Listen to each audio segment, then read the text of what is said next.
Good morning, good afternoon, and good evening, everyone, and welcome to Optimize Benefits Planning for Founders. My name is Colin Mahan, and I'm a director of high growth impact entrepreneurs and head of sponsorships at the Nasdaq Entrepreneurial Center. And for those of you who may not know, the Nasdaq Center is a nonprofit improving access and knowledge in entrepreneurship to advance economic progress for all. As you're going to see in the chat in just a moment, the NASDAQ Center provides programs, resources, and exceptional mentorship to help entrepreneurs fuel prosperity, no matter where their journey begins. Be sure to check out those links and resources shared in the chat. Now we're going to launch a few polls to take a temperature gauge on how all of you are doing today. The first one, how are you feeling about your business? We use all of this information to guide the programs we provide for this global community of entrepreneurs. Looks like optimism is in the lead today, which is a good sign. Welcome, everyone. If there are specific topics or challenges you'd like us to create resources for, feel free to share them in the chat as well. Couple more housekeeping items as we continue these polls. First, let us know where you're dialing in from. We'd love to see where you're joining us for our time together today. Secondly, we're going to open up for live Q&A near the end of this session, so feel free to submit those questions for us in the Q&A function at the bottom of your screen throughout the presentation. We'll do our best to get to as many as we can. Now, while you're answering these final polls, I'd like to take a moment to recognize the incredible support of our corporate partners. The work we do at the center wouldn't be possible without all the generosity and belief of our partners and funders, including Nasdaq, Wells Fargo, JP Morgan Chase, KPMG, Walmart, the Asia Innovation Hub, Wilson Sonsini, the Nareet Foundation, the Global Innovation Institute, KKR, and BPM. We're deeply grateful for their partnership and hope you'll join us in sharing that appreciation as well. All right, this final poll looks like finance, sales, and marketing and scale. Pretty good mix across the board there. So thank you all. Let's see where we're dialing in from. Brooklyn, New York. Welcome. Costa Rica. Elk Grove, Bowie, Maryland, Atlanta, Georgia, sunny Florida. Gotta love that during the winter. Washington, D.C. All right. Well, welcome everyone. Chicago, Atlanta. Welcome, welcome. Well, without any further delay, please join me in giving a warm welcome to our special guests. We've got Ryan McDonald, who's a partner at KPMG, and Ethan Dellhime, who's a managing director at KPMG in health and welfare. Gentlemen, welcome. Thanks for Thanks, having Colin. us. Yeah, great to be here. All right. Well, over to you. Looking forward to it. All right. Well, thanks everyone. We really appreciate the opportunity to discuss a topic that may not be on your minds yet, depending on where you are in your stage, but it is a problem area for almost every employer in the country. So hopefully we have some interesting insights for you all. And when we're excited to share more. As Colin mentioned, I'm a partner in KPMG's global rewards practice. My primary focus is supporting organizations at various stages of their business cycles with employee benefit strategies, both US and globally. Ethan? And then Ethan Dellhime, Managing Director, based out of San Francisco, focused predominantly working with venture-backed, private equity-backed companies at various stages of growth, working with them strategically to develop best practices around value creation, governance, and employee engagement. And looking forward to the conversation of kind of what we're seeing in the marketplace from inception to exit, and sharing some thoughts today with you all. All right, perfect. All right, so Ethan, if we can jump into the agenda. What we plan to hit on today is a few key categories. The first is we're going to start with a market update and outlook. You're just hitting on some of the key insights that we're seeing in the space, as well as in the investment arena, as well as in the healthcare and benefit space. Then we're going to drive into driving value and sustainability as you continue to grow and enhance your business operations. Then we are going to shift into how organizations further along in their cycle are dealing with a very high cost spend area, which is healthcare, and which is the primary cost lever of employee benefits. and then we're going to shift into Q&A. So that is our agenda. Are we having tech difficulties, Ethan?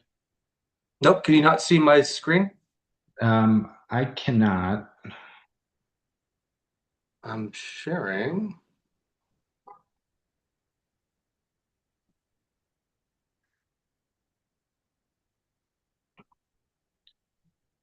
Let's try that again.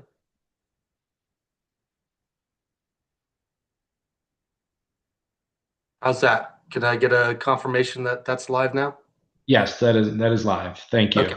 So as we look into the venture landscape, a few key call outs here. We know you're all very well in tuned into market dynamics, but just to set the stage for our conversation, we are seeing a reopening of the IPO market, which is great for many of you that are on that further end of your cycle. We're also seeing M&A activity after a few slower years in late 2025 has reached 4-year highs. And we are still seeing robust investment into VC-backed companies, which is relatively good news for us in this space. The challenge is investors are choosing their investments wisely. We know about the focus of AI investments, and for us that may not be in that area, how can we showcase our profitability as well as operational resilience to ensure that investors are paying attention to us? So it is a big and dynamic area, ever changing like it always is, but even more so today. And then as we think about from the US, KPMG conducts a CEO survey. So what is that CEO outlook? What are large organizations focused on to be a barometer for really the overall market? And when it comes to talent, really the focus is on how do you attract and retain talent, but also utilize those investments into AI to increase profitability and efficiencies. So how that workforce looked a year ago is going to be tremendously different from how it looks a year from now. And large organizations, that number is anywhere in that 80 to 86% range, are investing heavily into AI within their internal workforces. So for companies at that earlier stage, keeping up with those types of investments from a talent and attraction and retention standpoint has to be a focus, but that focus and utilizing dollars for that is going to be an ongoing challenge. So that is the venture landscape and market overall from the leadership standpoint. But as we shift more into the people operation, so mentioned talent and attraction and retention is a key focus. What we're going to talk about today is really one element of the employee value prop, which is benefits. So we know organizations and employees really, they're going to want to work, of course, at a place that has a really strong culture and their experience is really strong. We know that everyone in their career is looking for learning opportunities and advancement opportunities. We're not going to talk about those today, critically important. And the other question we get all the time being in the rewards function is compensation. So those are three really important and integral areas to the employee value prop. But as Colin mentioned, our agenda is going to be really focused on benefits. We know that 2026 is tasked to be one of the highest inflationary years for healthcare, which puts a big strain on budgets, which we're going to get to. But one key element is, thank you, Ethan. So healthcare, we know that the focus, it was the reason for, at least the reason that was in the public for the government shutdown, the impact that's having on individual and affordable Care Act subsidies. It is a tremendous cost to individuals as well as to employers, making up the second largest expense. We did include a national average of 16,000 per employee that enrolls. That is a national average, knowing that this distribution is very diverse in terms of industry and geography. For those that are in high cost industries such as tech or in large metro areas, that number is unfortunately likely higher, as well as those that are in the earlier stage with lower headcount. That number is probably going to be low to what you're seeing. And Ethan's going to talk through later how, as organizations grow in headcount and scale, some of the things that they should be thinking about. But Part of the challenge is that healthcare over the past 60 years has risen at double the rate of inflation. As much as we would like, we're not going to go on a healthcare rant for all of the reasons for that. But the key takeaway is, it has to be an area of focus. There's an opportunity cost of not having a real focus and sustainable strategy here. And one of the conflicts that we see is a lot of brokers in the space have revenue tied to where they place business. And that is something that KPMG philosophically disagrees with. So if you get one thing from this slide is that when we're talking to an early stage company or a Fortune 500, the number one thing we say to build a sustainable program and optimize the spend in this very high area is to identify where there's conflicts of interest and do everything you can to reduce that. And not eliminate, because that's challenging, but reduce. If you can have all of your vendors in alignment and paid on performance, that is the number one thing that you can do to put forth a sustainable program and optimize that cost. So that's the key takeaway here. And then as we shift to the next slide, like other aspects of the business, there's no shortage of dynamics that impact how employees interact with their employer. So we already hit on operating costs and market competitiveness. The demographic and generational shifts, I don't think it's controversial to say how boomers interact with their employers is going to be very different than Gen Zers. That also applies to benefits. They're looking for very different things. Boomers wanted their health plan, everything in one place, easy to utilize, and they did not like change. Whereas the Gen Zers are really focused on getting that service in an easy to access and cost effective way, but also looking for really important benefits that build that connection. Boomers didn't really have that expectation from their employer. But Gen Zers and the younger generations coming in are really looking for things like behavioral health support, family support, and other types of things that build that connection and support the lifestyle. Challenge there is that comes with additional cost. So how you think about other ways to optimize that so you can reallocate those dollars to more impactful benefits that are meeting people where they are. That's how you can use benefits as a way to enhance attraction and retention and show that you're increasing the employee value prop within that one circle that we shared before. The only other element to add here, I guess two quick things, is organizations are looking to utilize AI. When you look at in the benefit space, that's not only for the employer. So how can we alleviate the administrative responsibilities of the HR and benefits team to free up the time for the strategy that is absolutely required in this space? So thinking about some of those more manual tasks of developing communications or file feeds or anything that's a manual is really the first focus to alleviate. So then you can then customize and build a really enhanced strategy in this space. And then when you are thinking about attraction for new candidates, especially at the senior leadership level, you want to look at things like executive benefits and how you can use that as a differentiator. We know everyone focuses on comp. That is extremely important. But healthcare and retirement are must-haves. And how, especially in earlier stages, how can you compete with mature companies? And you'll see Ethan has a slide. But your costs are going to be higher. So how can you differentiate the benefits program to be more competitive with other more mature organizations that are further along in their life cycle? So that's the market landscape. If I were to summarize the section, it's encourage all of you to have a dedicated focus to this space, or at least an awareness of the challenges as you continue to scale. As more people grow, that cost of that line item will grow significantly. So you want to have that sustainable strategy as early on in your life cycle as possible, because again, as you add, you want that foundation in place to make sure that you're optimizing the spend and hitting that traction, retention, and key points there. So with that, Ethan will start talking about the different stages and how organizations interact with benefits. Great, thanks, Ryan. So as Ryan mentioned, there are things that every organization can be doing regardless of where they are in terms of their maturation and growth. We're illustrating here kind of that roadmap, Series A to pre-IPO or exit, and there's a handful of considerations of why benefits is important to be focusing on as early as possible to start a healthy and strong foundation. Strategic investment yields competitive advantage. So there's ROI that's been studied and proven in terms of investments and engagement with employees of improving productivity and reducing absenteeism. So productivity gains there, as well as loyalty. Healthier and more engaged employees and that have a strong cultural connection to the organization are going to be more loyal long term. So from a talent, recruiting and retention standpoint and turnover cost mitigation, it's important as you're looking to scale to operate as efficiently as you can from that perspective.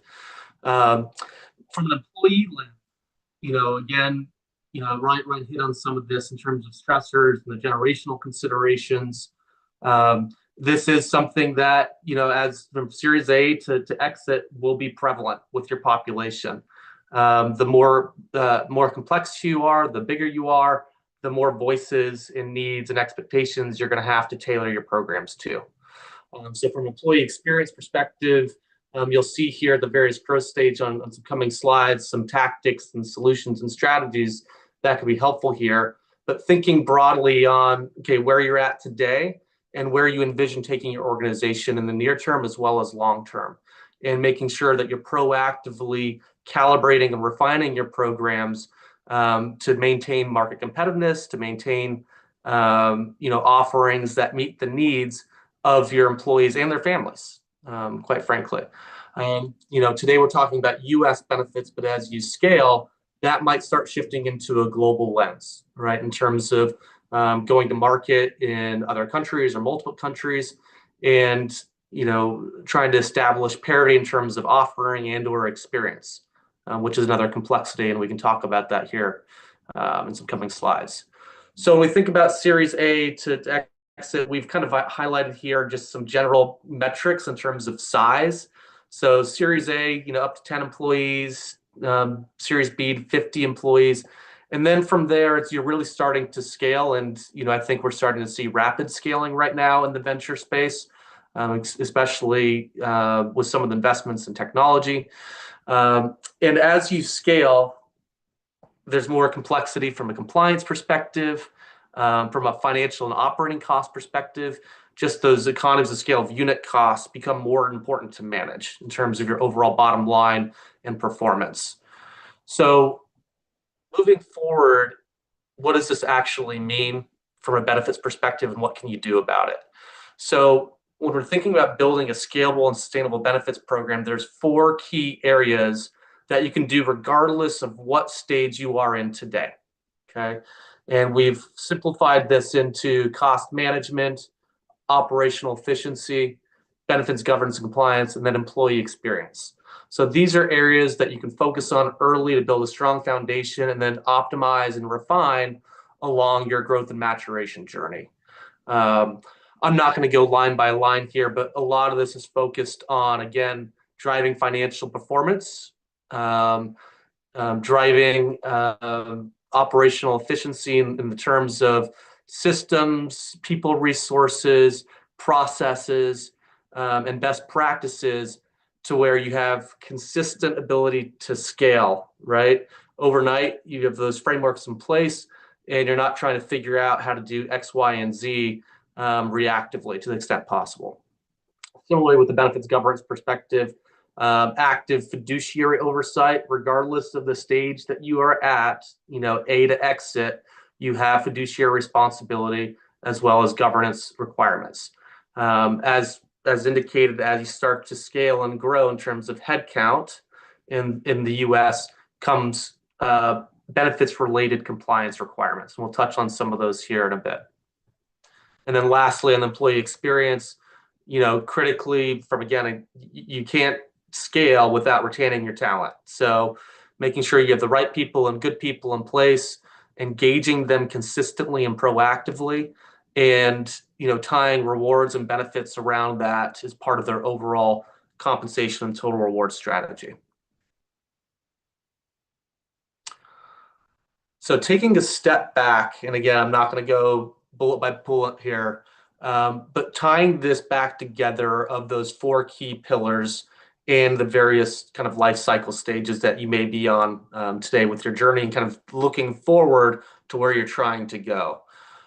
So kind of the earlier stages, that's, Series A, Series B, really focusing on, essential benefits, no frills, low costs, and budgetability, right? You have that built in where your operating cost is going to be X, and you can reinvest the rest of your revenue or expenses to scaling your business.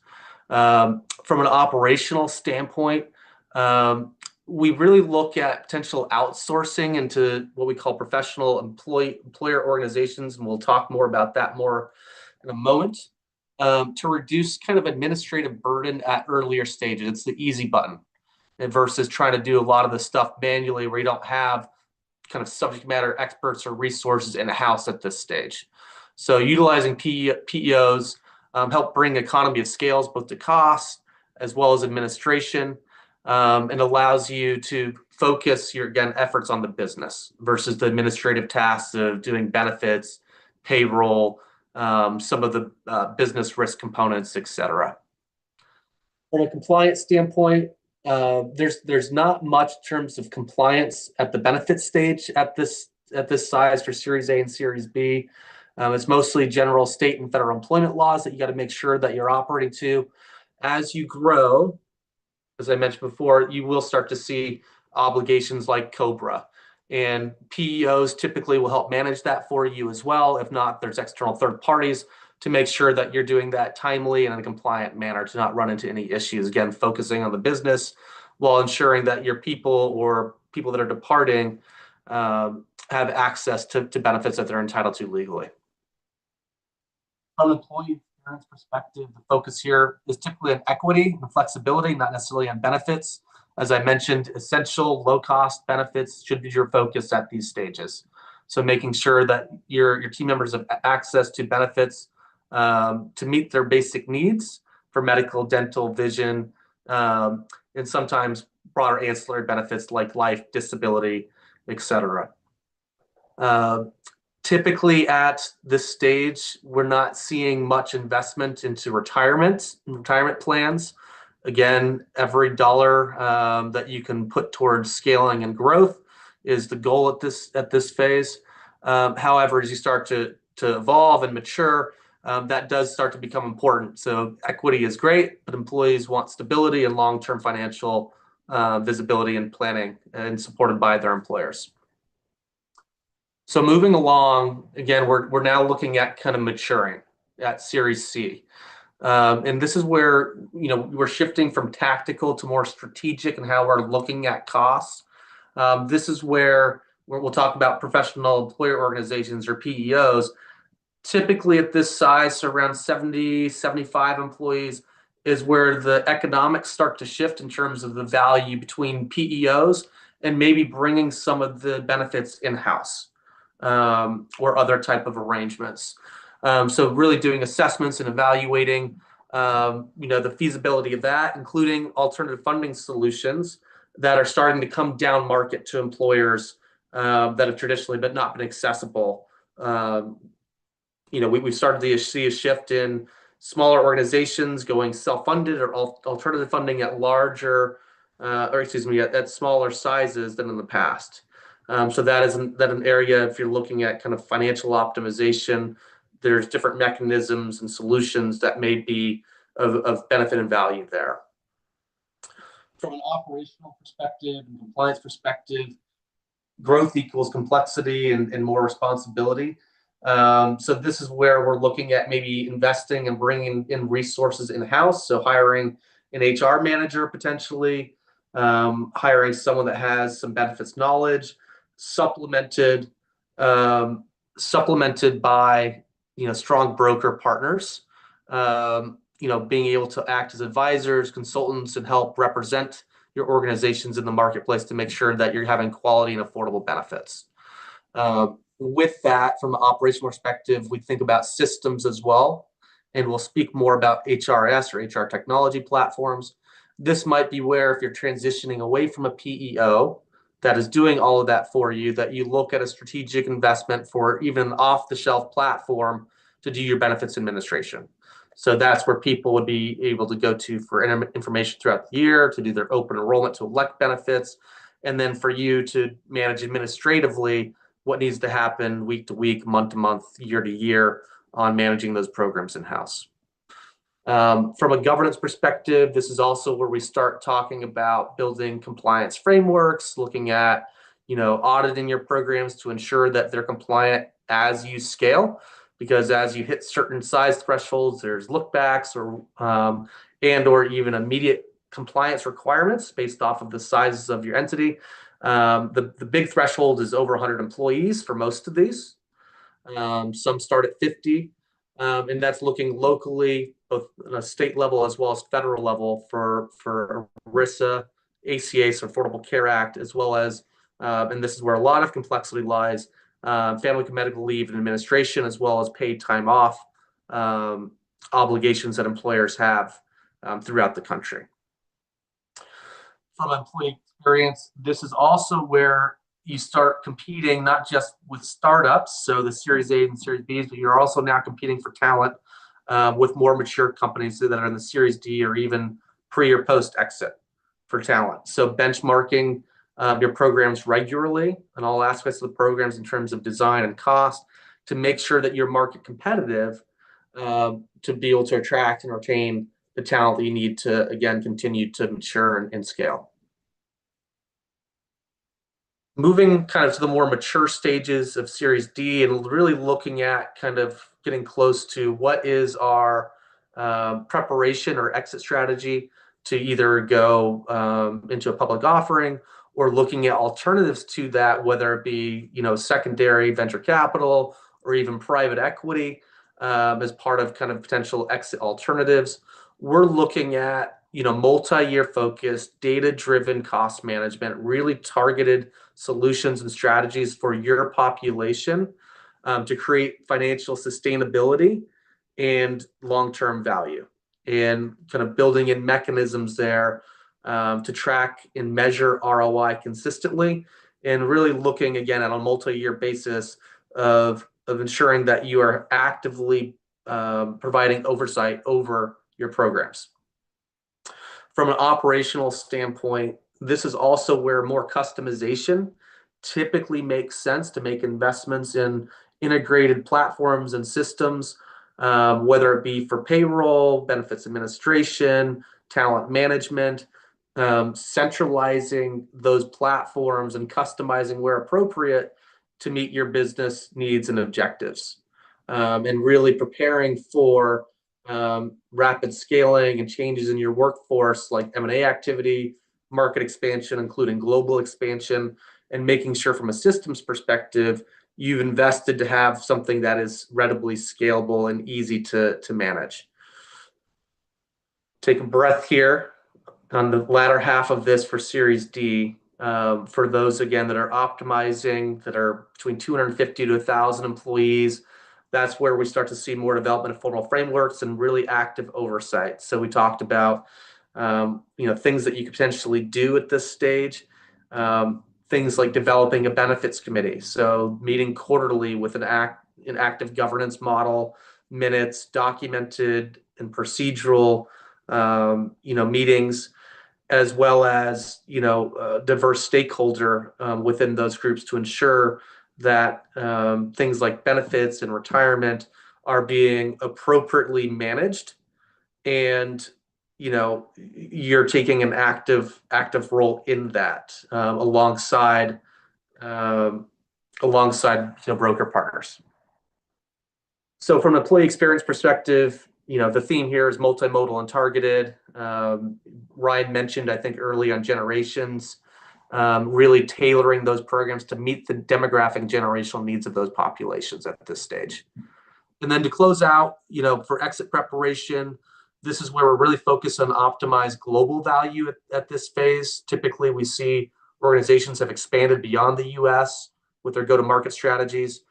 We should be auditing these benefit programs and cost of effectiveness throughout the year, as well as cadenced with procurement exercises, typically I'd say every 3 years there, and also preparing for financial reporting requirements, as well as how we shift our mindset in terms of financial performance of EBITDA, bottom line value focus to earnings per share. You're going to have shareholders and investors that, on a quarterly basis are going to expect to see positive gains in terms of value of their earnings. Close this out. This means customization for systems to drive operational agility at scale. It may mean investing in one and or multiple systems that are best in class to do what you need to be able to do on a global scale. Again, to manage complexity and the reporting requirements and just the talent management requirements that comes with that.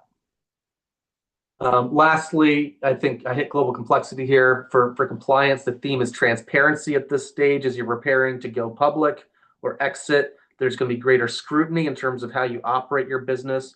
And so again, active management, governance frameworks to alleviate and avoid any potential compliance challenges that you could face with going public or post going public. And then the theme for experience is personalized with global parity. So organizations at this size or stage are looking at, personalization of benefits through investment in technologies on demand, and again, tailored to the individual. AI is driving a lot of that in this space, and we expect to see more investment and capabilities enhancements going forward there. So moving forward here, high level, we talked about professional employer organizations, and we wanted to give some examples at various growth stages of some things that you should be considering. So as I mentioned, for Series A, Series B organizations, PEOs are a good solution at this stage. They're the easy button. They provide economies of scale. They're able to bundle your services for various things like the health and welfare, payroll, retirement, workers' compensation, and general HR. Their fee structure is typically based off of a percentage of wages or a per employee fee, and that can be 2 to 12% of your payroll. And as you grow, the value, as you can imagine, starts to reduce because of the economics and those structures there, as well as the need for more customization, more control. I would say a desire to have a greater relationship and be more hands-on with your employees in terms of their experiences and potential challenges as it relates to healthcare and other benefits. As well as I would say, as you start to grow from Series A to B and get into the D and pre-IPO phases, looking strategically to integrate with other partners like point solutions to tailor your program for care management, employee experience, et cetera. So from the kind of, when we look at kind of that cost analysis of the break even, we typically see that being around 70 employees, 75 employees in terms of when it starts to make sense to evaluate exiting out of a PEO arrangement and making investments strategically to bring some of these solutions, resources, and people in-house. So as you scale, say you're in a PEO today and now you're actively maturing and you're scaling. When you're starting to hit Series B and Series C, you may start thinking about, okay, I'm in a PEO, but it's not necessarily meeting our needs. We're hitting friction for how we're scaling. There's things that you should actively consider, and strong advisory partners or broker partners like KPMG, for example, can help you do an analysis of all the things that you need to consider to be able to exit those arrangements. So the cost analysis is just one component.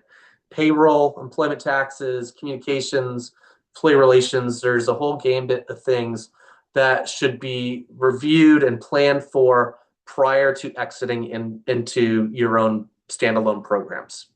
Okay.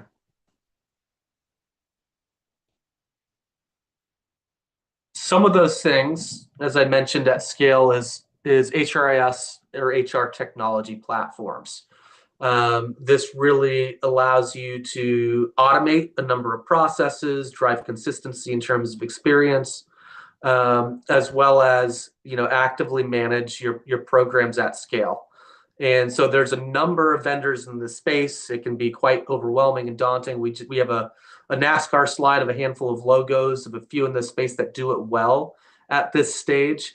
And they're able to integrate these companies, the full spectrum of kind of HR needs, so beyond benefits. So again, as you look at Xing PEOs, platforms like this for an early investment would probably be the next step in terms of the direction that you'd want to go before making large scale investments into like the Oracles or the ADPs of the world. Okay. So again, thinking about scale and being able to drive value long-term and sustainable, cost management is critical. So as Ryan mentioned, healthcare and benefits is the second largest expense for employers in the United States, and it's increasing at 2 times the rate of inflation. So we must actively manage the cost of these programs strategically. And there's a number of solutions and resources and vendors in the space now that are coming down market that we can access to drive value earlier on than we have historically. And so one of that is just how we fund the programs. Many of you today are probably familiar with just fully insured. You pay a monthly amount to the insurance company and they cover all the benefits. And then you have an annual renewal where they're telling you the cost is increasing by X amount because your claims were Y, right? As we look across the spectrum for Series C and Series D companies, there's other alternatives that may make sense for you as an organization that still provide budgetability, but also improve cash flow and overall financial performance. Things like minimum premium or level funded programs, and then across the spectrum, more traditional self-funding with reinsurance to really optimize the program where you're gaining any positive performance from those. And statistically, 80% of the plan years, so 4 out of the 5 plan years, if it's structured appropriately and layered with reinsurance, should perform positively. Okay. So, looking at kind of your risk appetite along the way, looking at how we're negotiating performance metrics for those organizations, so making sure they're aligned and alleviating potential conflicts.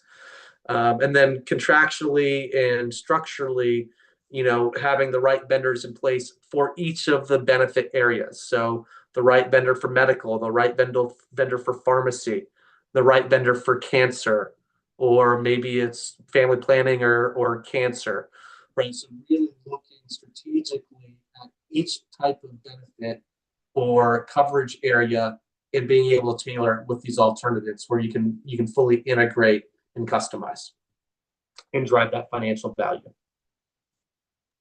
Yeah, just the way that I would quickly summarize, because we always get the question, where should we be along this spectrum? If you're an organization with several dozen or several hundred employees, the main criteria is, are you profitable and can you absorb some month-to-month volatility? If not, then stay along to the left. If the answer is yes, then start exploring other types of solutions. So those 2 things, profitability as well as month-to-month volatility, if you can absorb that, then it makes sense given the percentage savings shown here. Yeah, and this is again where you want to look to have a strong partner who has the capabilities to really do those evaluations and placements. So not just saying that you can save a bunch of money, but looking at the implementation of those programs to ensure that it's done appropriately and in a sustainable way. So that leads to sustainable architecture. And I won't spend too much time here. I hit some of this on the last slide around the flexibility of some of these arrangements. So as you start to get larger or more mature and preparing for potential exit, having flexibility in your vendors and those TPA solutions to really customize for all of these areas, including networks, centers of excellence, plan design, et cetera. Ensuring, as we've mentioned a couple of times, vendors are financially aligned and conflicts and interests are mitigated. And then lastly, making sure that we're appropriately educating, engaging our populations to treat and steer them to the right places at the right time. One, to improve their quality of their experience, the quality of their health, as well as the quality of your organization's financial performance long term. So high level, taking an innovative approach to benefits as you mature and prepare for exit, there's a whole landscape of considerations that you want to evaluate and navigate and identify what makes sense for the needs of your organization, of where you're at and your population's demographics, your utilization. Um, Again, leveraging data and having data-driven metrics and analytics inform kind of your multi-year strategy in terms of what elements of this make sense and where they're prioritized along that multi-year pathway in preparation for exit. Ryan, did you want to high level talk about just an example of kind of where the rubber meets the road in terms of value creation? Yeah, so real quick, and you'll have this, so I don't want to go into the details, but just a high level overview of kind of the art of the possible. So as Ethan mentioned, we typically see that financial trade-off of 70 to 75 employees.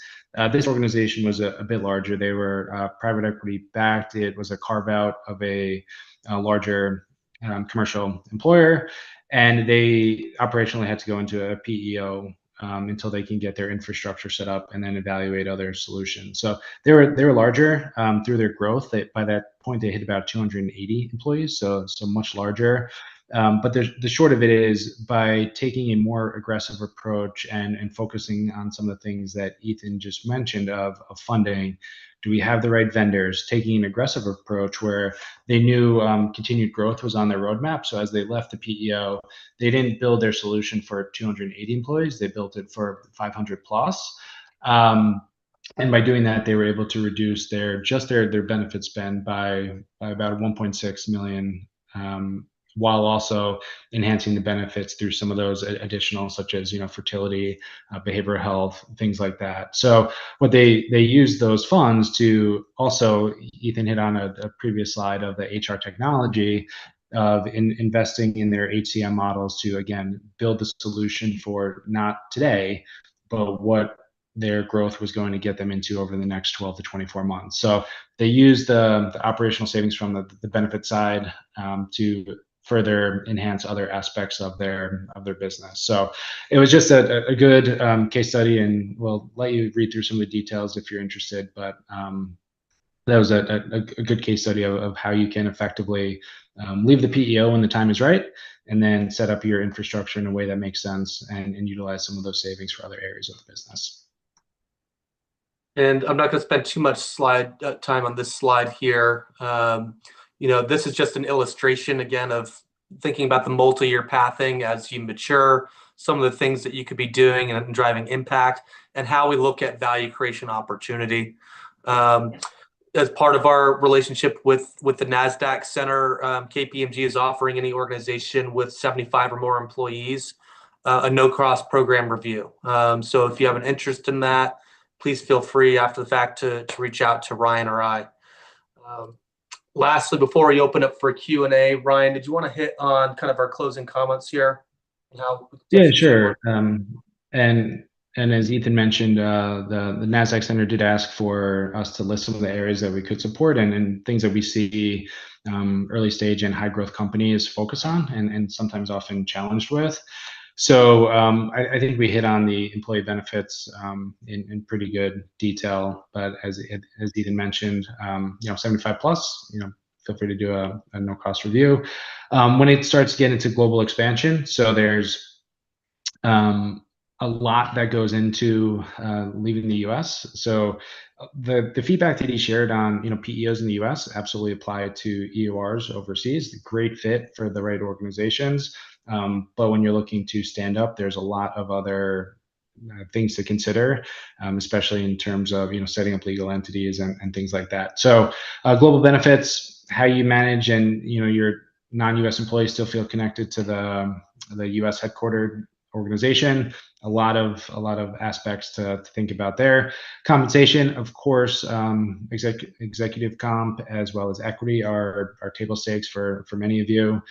But also, as you continue to grow, do you have that compensation structure to ensure that when you're hiring people, their compensation levels make sense? If you don't have that structure in place, The larger you get, the more difficult it is going to be to put together a structure that makes sense. So I encourage to think about that early, as well as the tax and maximizing the tax implications there. And then others, just in terms of how we led off the conversation with workforce management and utilizing AI and other technologies, mobility and workforce planning. Those are all things that, as organizations grow more complex, they're thinking about. So, again, just wanted to say thank you again to the Nasdaq Center for allowing us to present some benefits topics. We hope this was interesting, and we'll open it up to Q&A. Awesome. Well, thank you so much, Ryan and Ethan. For those of you who have questions and haven't dropped them into the Q&A box, please do so, but we got some questions. So, gentlemen, I'm just going to start from the top. Let's see.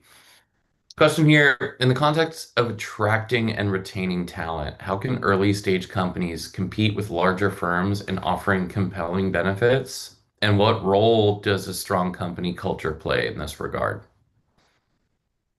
I can take a pass at this, Ryan, and then you can chime in as well. I think culture is critical at this stage. When you're smaller and you're more, it's more noticeable when there's cultural issues, which could impact your ability to recruit and retain talent to drive the growth and scale that you're looking for.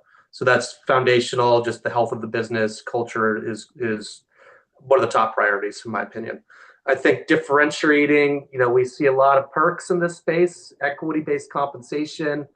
You're not going to necessarily make big investments in, expensive, shiny benefits at this stage. Again, remember the focus is what's essential and making sure that your employees their well-being is protected, they have access to healthcare.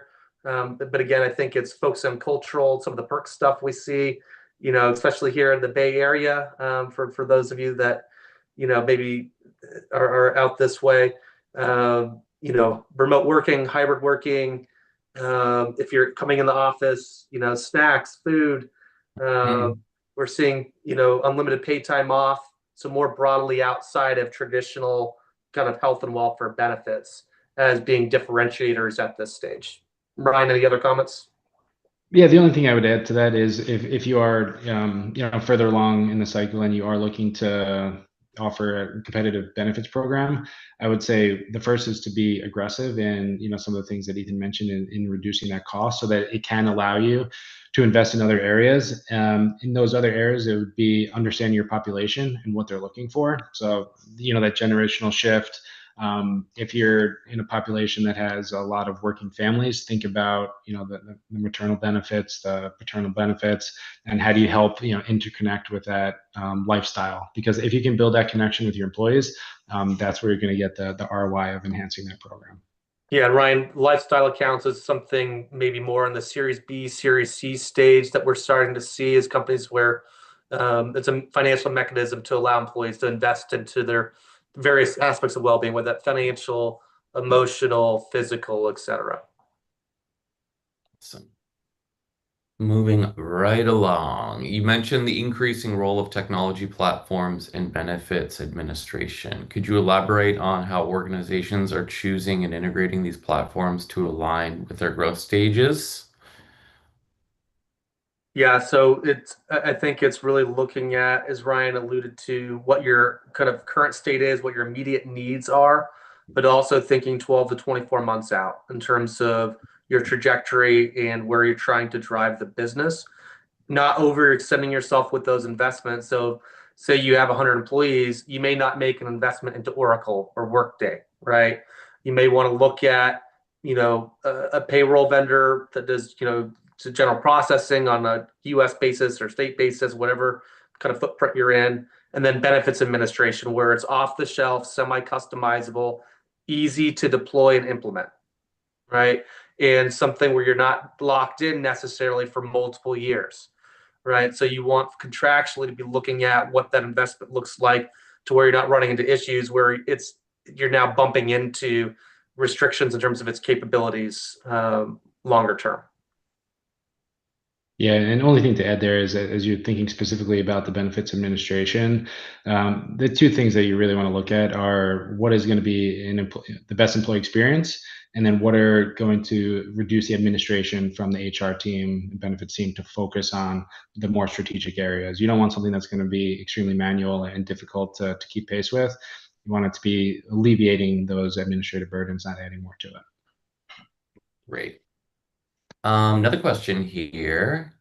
What's the sweet spot? And I think this might depend, but what's the sweet spot in terms of number of employees for a fractional slash part-time or full-time HR in-house?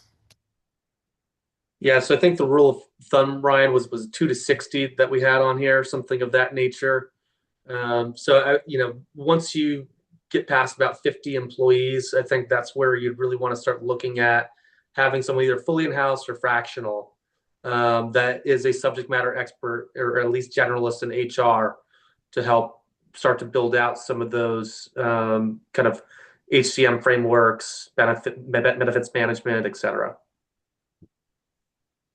Yep, agreed. Obviously, that ratio is going to decrease as you scale, but agree with Ethan. You typically hire that first one after a few dozen, 2 to 60, and then that ratio continues to decrease as you grow. Awesome. You discussed this a little bit, but there's a question here. When companies allocate budget for well-being initiatives, where does that funding often come from? HR, benefits, ERG, leadership, healthcare, cost management? And then how can wellness providers best align their proposals with those financial priorities? Good question. It depends. It depends on how you structured what, philosophically the company, how they view benefits in HR. We're seeing a lot of integration with, people leadership in the C-suite. For more mature organizations, they're likely going to have their own considerable budget to make these investments. If not, they're coming typically, from finance for the broader organization because they understand the potential value and ROI there longer term. Outside of that, as you start to grow, so in the 100+ space, we start to see vendor partners offering up well-being credits as well to attract and retain business from their perspective. So employers aren't necessarily having to dip into their own budgets to fund some of those initiatives. Super helpful. All right, rolling right along. Another question here. Are you seeing companies track utilization rates and ROI on newer benefit categories like menopause, given the 500 million plus venture investment in this space?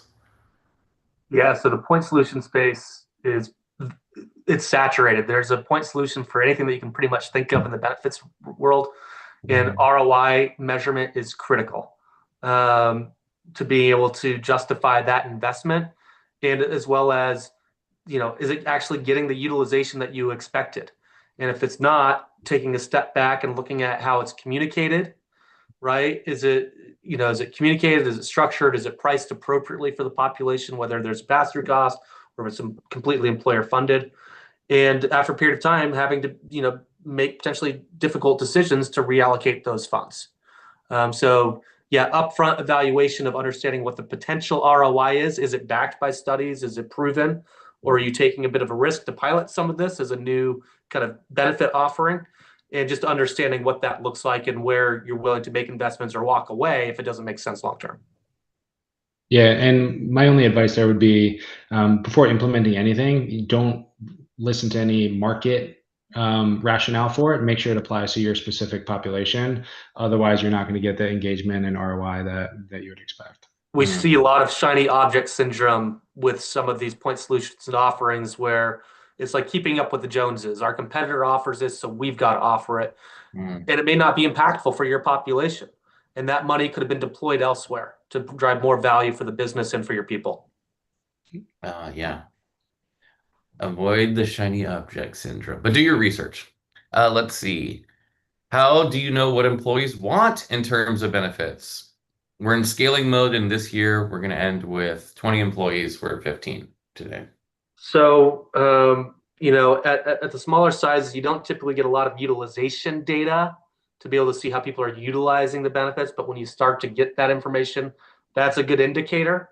I would say feedback loops, both in terms of when people are interviewing for the company to join, as well as exiting the organization. At minimum, you should be having feedback loops there of what their expectations are coming and going. And then in between, doing pulse surveys or more formal surveys. However, I will caveat that with, if you are going to survey your people, you must be prepared to take action. Yeah, and one way that employers can submit a survey to alleviate that concern is where you make employees choose between, what's more impactful. If we had $1 to spend in your benefits, where would you like to see that go? Whether it's comp or benefits or specific areas. Otherwise, you have a survey, everyone's going to want everything, right? That's just the nature of people. So if you have people make selections, hopefully there's some consistency there. Otherwise, you have that challenge that Ethan referred to. But that rank is where surveys can be most impactful. And again, Love that's that. something a strong partner can support and should be supporting as you start to mature and scale. Yeah, definitely somebody that's their expertise and wheelhouse. Awesome. Well, we are almost at time, but Ryan, Ethan, it's time for that key takeaway moment. So if somebody was going to dial into the last 3 minutes of this call, what's one thing you want them to take away from everything that you've shared today? Ryan, we'll start with you, and Ethan, land the plane. Yeah, sure. So in my role, I mean, Ethan's definitely, laser focused in this segment. I support organizations of all sizes, industries, maturity, and healthcare and benefits is a challenge for everyone. So my key takeaway is just make sure you have a dedicated focus, because one, there's a significant opportunity cost to you as the organization of not focusing and strategizing in this space. And then two, for the employee perspective, they're not getting what they're looking for from. So just have a dedicated focus. Yeah, and mine is to start simple, but not to oversimplify, right? So start with the basics, but really early on, maintain the focus that this is important in terms of driving culture and financial value for your organization. Great. Well, Ryan, Ethan, thank you so much for joining us today, for sharing all of this wealth of information on topic that is important for so many levels. So really appreciate you both joining us and sharing. Yep, Thank absolutely. you for Thanks, having Tom. us. Yep. Amazing. Well, for those of you still on, thank you so much for joining us today. We hope this was useful. We have a bunch of webinars on the horizon, so you can check them out by using the link in the chat. And we appreciate you joining us. We'll see you on the next one. Looking forward to welcoming you all back online soon. But again, Ethan, Ryan, thank you so much for joining us, and really appreciate it. Of course. Have a great week, everyone. Bye. All right. Thanks again.